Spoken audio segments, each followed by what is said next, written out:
सुप्रभात दिव्यजननी अपार कृपु आज दिनटी समस्त मंगलमय हो। समयर प्रत्येक क्षण ईश्वर एक सुंदर दान अटे।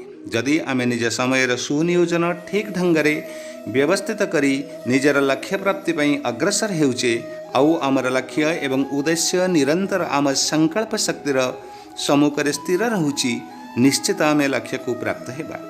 जीवन में सफलता प्राप्तिर रहस्य निज समयर एक एक क्षण सदुपयोग करिबारे ही निहित थाए।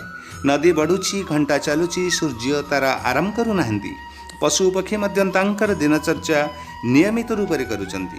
समस्त प्रकृति अनुशासनबद्ध होई नियमित और निरंतर पालन करुचंती। जेतबेले आमे मानव जीवन पाइछे आमको आलस्य त्याग करी निजर बहुमूल्य समय सदुपयोग करिबा।